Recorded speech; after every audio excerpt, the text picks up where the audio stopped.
കാണിക്കുന്നത് ഫോണിൽ കളിച്ചുകൊണ്ടിരിക്കുന്ന സുധീഷിൻ്റെ അടുത്തേക്ക് അതീവ സന്തോഷത്തോടു കൂടി നടന്നു വരുന്ന നിധിയെയാണ് കേട്ടോ. അവളുടെ സന്തോഷം എന്താണെന്ന് വെച്ചാൽ സുഭാഷ് ചേട്ടൻ്റെ മാട്രിമോണിയൽ കല്യാണാലോചനയ്ക്കായിട്ട് പരസ്യം കൊടുത്തിട്ടുണ്ടായിരുന്നല്ലോ.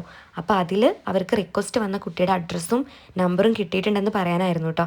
അങ്ങനെ അവൾ സുധീഷിനോട് പറയുന്നുണ്ട് നമുക്ക് വിളിച്ചു നോക്കിയാലോ. അപ്പോൾ അവൻ പറയാണ് അല്ല ഈ രാത്രിയിൽ വിളിക്കുന്നത് മോശമല്ലേ. അത് കേട്ടപ്പോൾ നിധി പറയുന്നുണ്ട് അയ്യോ ഞാൻ അത്ര ചിന്തിച്ചില്ല, പെട്ടെന്ന് നമ്പർ കിട്ടി സന്തോഷത്തിൽ വിളിക്കാമെന്ന് ഓർത്തു. സുധീഷിനാണെങ്കിൽ ഭയങ്കര സന്തോഷമാണ്. കാരണം അവൾ അവൻ്റെ വീട്ടുകാർക്ക് വേണ്ടിയിട്ട് ഓരോ കാര്യങ്ങൾ ചെയ്യുമ്പോഴും വളരെ സന്തോഷത്തോടെ ചിരിച്ച് അവനോട് സംസാരിക്കുമ്പോഴും അവന് ഭയങ്കര സന്തോഷമാണ്. അപ്പോൾ നിധി പറയാണ് സുഭാഷ് ചേട്ടൻ അവർക്ക് ഇഷ്ടപ്പെട്ട മതിയായിരുന്നല്ലേ. അത് കേട്ടപ്പോൾ സുധീഷ് പറയുന്നുണ്ട് നിധിക്കിപ്പോൾ ഭയങ്കര ഉത്സാഹമാണല്ലോ ഇവിടുത്തെ കാര്യത്തിന്.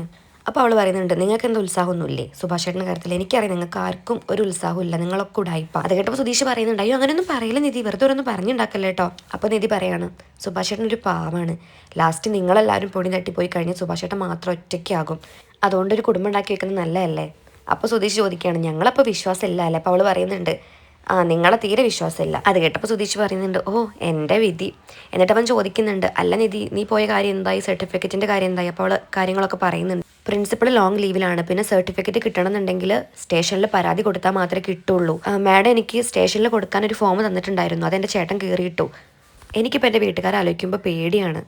എന്തൊക്കെയാണ് അവർ ചെയ്യുന്നതെന്നറിയോ? ഒരു വയറ്റിൽ പിറന്നതല്ലേ ഞങ്ങൾ രണ്ടുപേരും, ആരോടാ ചെയ്യുന്നത് പോലും ഓർക്കുന്നില്ല. ഇതെല്ലാം കേട്ടിട്ട് സുധീഷ് ഒരു വേദനയിൽ കലർന്നൊരു ചിരി അവൾക്ക് സമ്മാനിക്കുകയാണ് കേട്ടോ. എന്നിട്ട് അവൻ പറയാണ് ചില കുടുംബങ്ങളൊക്കെ അങ്ങനെയാണ് നിധി, അവർക്ക് ഇഷ്ടപ്പെട്ടത് നമ്മൾ ചെയ്യുമ്പോൾ നമ്മൾ അവർക്ക് പ്രിയപ്പെട്ടതായിരിക്കും, പക്ഷേ നമ്മൾ അവരെ എന്ന് എതിർക്കുന്നോ അന്ന് നമ്മൾ അവർക്ക് ശത്രുക്കളും ആയിരിക്കും. അത് കേട്ടപ്പോൾ നിധി പറയുന്നുണ്ട് അത് ശരിയാണോ സുധീഷ്? അപ്പോൾ അവൻ പറയുന്നുണ്ട് അയ്യോ ഒരിക്കലും അത് ശരിയുള്ള കാര്യമല്ല, പക്ഷേ ആ സമയത്ത് അവർക്ക് ഒരുപാട് ന്യായങ്ങളും ഉണ്ടായിരിക്കും, അവരുടെ സമ്പത്ത്, കുടുംബം, മഹിമ, അങ്ങനെ ഓരോ കാര്യങ്ങളുണ്ടായിരിക്കും.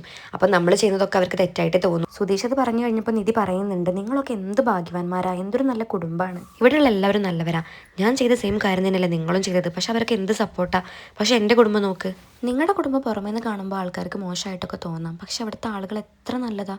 പക്ഷെ എൻ്റെ കുടുംബം നോക്ക്, ഓ രാജേശ്വരൻ്റെ കുടുംബം എന്ന് പറഞ്ഞു കഴിഞ്ഞാൽ ഹോ എന്നായിരിക്കും, പക്ഷെ അവിടുത്തെ ആൾക്കാരുടെ തനി സ്വഭാവമൊക്കെ അവിടെ നിൽക്കുന്നവർക്കല്ലേ അറിയുള്ളൂ.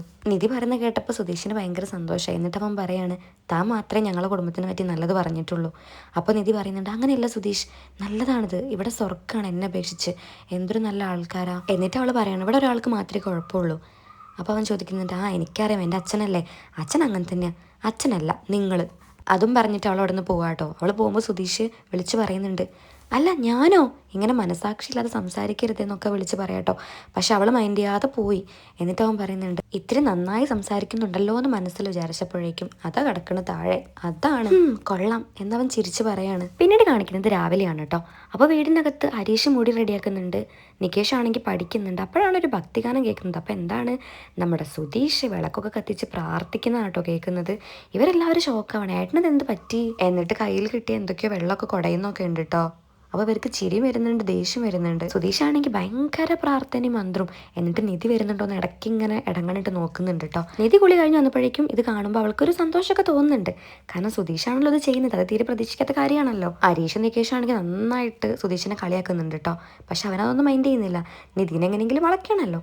അങ്ങനെ നിധി പുറത്തേക്ക് വന്നപ്പം അവൻ ഭസ്മം അവൾക്ക് കൊടുക്കുന്നുണ്ട്. അപ്പോൾ അവൾ പ്രാർത്ഥിച്ചിട്ട് അത് തൊടുന്നുണ്ട് കേട്ടോ. എന്നിട്ട് പറയുന്നുണ്ട് നിങ്ങൾക്ക് വിശ്വാസമില്ലെങ്കിൽ എനിക്കിതിൽ ഭയങ്കര വിശ്വാസമാണ്. എന്നിട്ട് അവർക്കും ഭസ്മം കൊടുക്കുന്നുണ്ട് കേട്ടോ. അപ്പോൾ നികേഷ് പറയുന്നുണ്ട് ഒരു സംശയം. അപ്പോൾ അവൻ ചോദിക്കുന്നുണ്ട് എന്താണ്? സുധീഷ് തിരുവാനന്ദ സ്വാമികൾ രാവിലെ കുളിച്ചോ ആവോ പ്രാർത്ഥിക്കുന്നതിന് മുന്നേ? അത് കേട്ടപ്പോൾ സുധീഷ് ഒന്ന് പരിങ്ങി, കാരണം കുളിച്ചിട്ടില്ലല്ലോ, നിധിനെ വളയ്ക്കാൻ വേണ്ടിയിട്ടാണല്ലോ. അപ്പോൾ അവൻ എന്താണെന്ന് ചോദിക്കുന്നുണ്ട്. അത് കേട്ടത് നിധി അയ്യേ എന്താ അത്, താൻ എന്താ ചെയ്യുന്നത്, താൻ കുളിച്ചില്ലേ? അപ്പോൾ ഹരീഷ് പറയുന്നുണ്ട് ഇന്നലെ കുളിച്ചതാ.